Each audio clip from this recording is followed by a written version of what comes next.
Oi, eu vou falar sobre o processamento do iogurte e para isso eu preciso explicar os 3 tipos de iogurte que a gente pode encontrar hoje. Então vamos lá. O primeiro é o tradicional ou natural. Um exemplo bom desse iogurte é aqueles de potinho, que é branquinho, sabe? Que normalmente ele é usado em casa pra gente fazer mais iogurte. Tem gente que pega aquele como isca pra fazer uma quantidade maior de iogurte. As pessoas normalmente fazem isso porque ele tem uma textura mais viscosa, mais espessa. E ele também normalmente não tem adição de polpa de fruta, de suco. Então esse é o iogurte natural. Ele é mais firme também, mais consistente. Então isso ocorre, eu vou falar durante o fluxograma dele, mas isso ocorre porque a fermentação dele é feita direto no potinho. Então não tem essa quebra do coágulo. Então, por isso que ele fica mais firme do que os demais. Agora, o segundo tipo é o tipo batido. Sua fermentação é feita em incubadoras, então já não é mais dentro do potinho. Então, quando você coloca a mistura para ela ter essa fermentação dentro da incubadora, após isso você bate ela quebrando os coágulos. Então, esse iogurte ele vai ser um pouco mais, eu não posso usar a palavra fluido, mas ele vai ser menos espesso do que o natural, o tradicional. E também pode ser adicionado frutas, polpas, etc.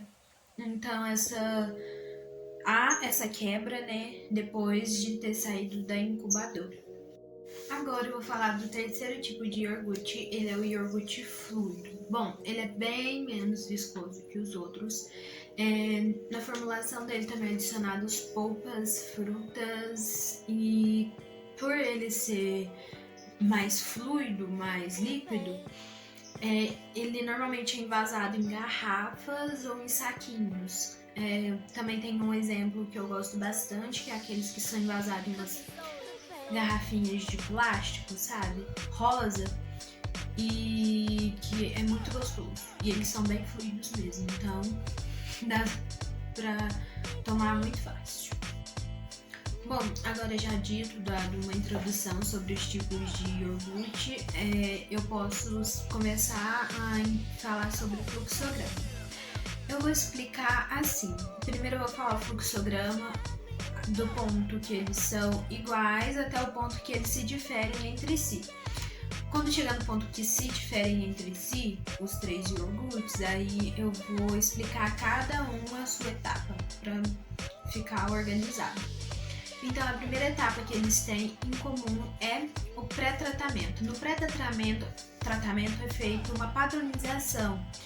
Então, é visado analisar o leite para ver se está nas condições necessárias. Tem que verificar se ele não tem adição de água, se ele não tem fraudes, se não tem antibiótico, qualquer coisa que tiver fora dos padrões estabelecidos pela indústria, é necessário rever para ver se aquele leite não vai precisar ser descartado ou que seja preciso adicionar algo. Por exemplo, muitas empresas costumam adicionar leite em pó, sabe? Então é preciso fazer essa análise na indústria.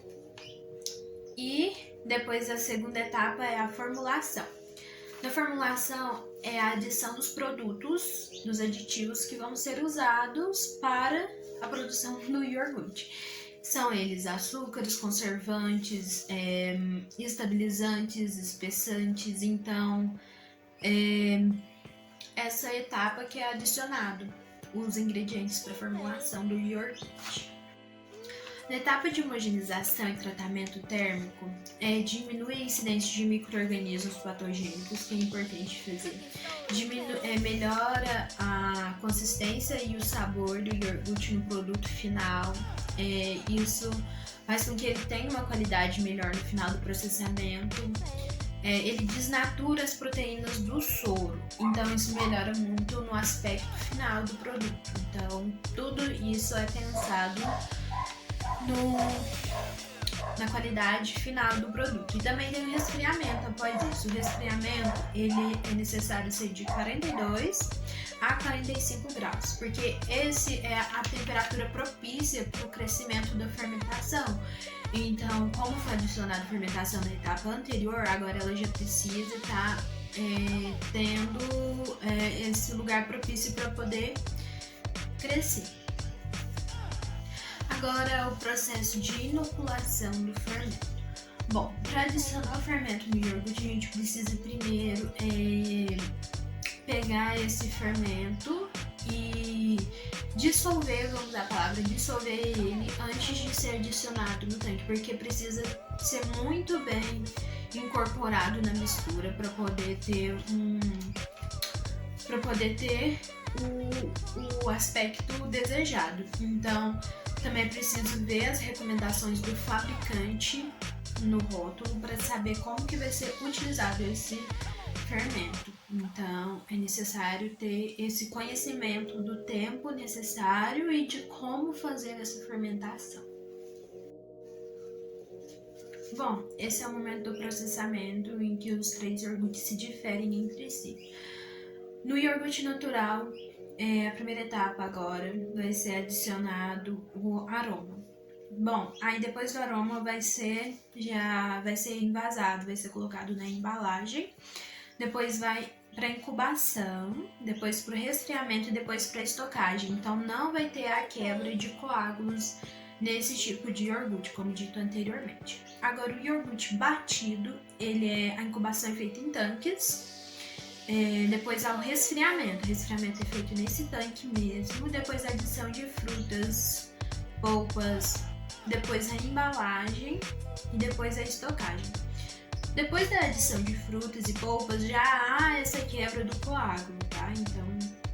E depois é feita a estocagem. Bom, dá pra perceber que o iogurte tradicional, a embalagem dele é feita após a adição de aromas já, enquanto o outro essa etapa já é dentro da fermentadeira mesmo. Então, a embalagem é feita após a adição de frutas para depois haver a estocagem, no caso do natural não. Agora, o iogurte fluido. O iogurte fluido, o processamento dele é um pouco parecido com o do iogurte batido. Primeiro, a incubação em tanques, então a fermentação vai ser feita em tanques. Lembrando que a fermentação, mesmo sendo feita em tanques, ela precisa ser dissolvida antes. O fermento precisa ser dissolvido antes de ser colocado no restante da mistura para ser uma mistura bem homogênea. E depois há o resfriamento, a homogeneização, adição de aromas. Vai ser nessa etapa que eles vão adicionar os aromas e vão quebrar os coágulos. Então esse iogurte ele vai ser bem líquido, porque além de polpas e geleias também pode ser adicionado sucos, então ele vai ficar bem líquido, vai ser aquele que eu falei que pode ser envasado em garrafas plásticas, saquinhos. Então esse é bem comum da gente já ver. E depois vai ser a estocagem dele. E aí já vai estar pronto para o consumo. É isso, muito obrigada por ter assistido até aqui. E tchau!